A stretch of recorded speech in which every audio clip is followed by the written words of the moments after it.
आज आहे तारीख 7. आज आहे मिरग. फुलं आणून ठेवली आहे झाडावरची.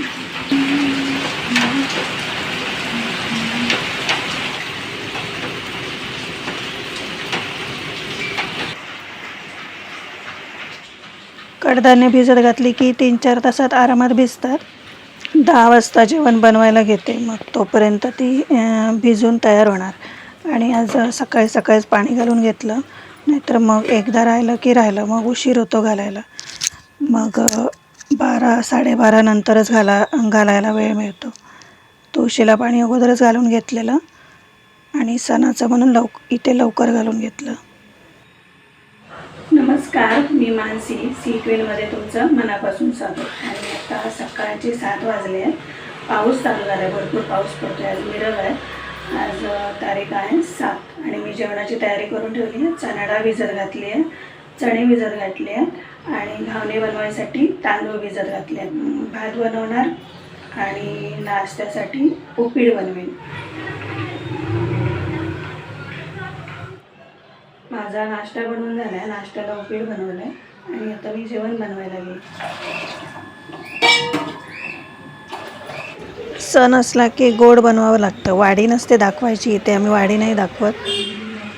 फक्त असं शेगडीवर जरासं ठेवतो, बाहेर असं ठेवत नाही आम्ही. गावी ठेवतात तसं, गावी हे सगळं करतात.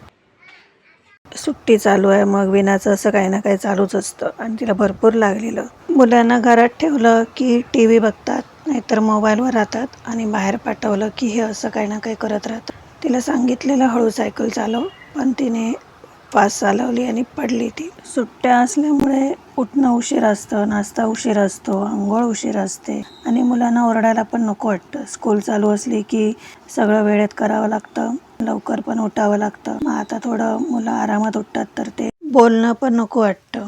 मी जेवण बनवलं आणि माझं जेवण झालं आहे आणि मी विनाला हळद तुरटी उजळून लावली. विना पडली आहे ना सायकलवरून, मग तिला ते खूप लागले. तिला ते बोलायला पण जमत नाही आहे. पोटाला पण लागलं आहे, डोळ्याला लागलं आहे.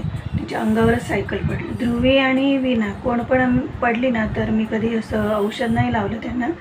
हळद आणि तुरटी समप्रमाणात उजळते, पाण्यात उजळते आणि ती लावते. मग त्यांना ते बरं वाटतं. मेडिकलमधून क्रीम आणली किंवा डॉक्टरकडे नेलं असं नाही करत. जास्त असलं तर नेते, नाहीतर नेत नाही त्यांना. हळद तुरटी उजळून लावते. रात्री जास्त करून रात्रीची लावते, म्हणजे रात्रभर आराम मिळतो आणि दुसऱ्या दिवशी त्यांना बरं वाटतं. 1-2 दिवस लावली की कमी होतं. आमच्या गावी मिरग खूप मस्त साजरा करतात. चिकन बनवतात, वडे बनवतात आणि जेवतात. बाकी शेतातली काही जी प्रथेप्रमाणे कामं असतात ती करतात. आणि इथे आम्ही असं गोडाचं जेवण बनवतो आणि जेवतो. आणि आज म्हणून मी असं गोड बनवलेलं. आजच्या व्हिडिओमध्ये एवढंच. पुन्हा भेटूया पुढच्या व्हिडिओमध्ये. तोपर्यंत नमस्कार.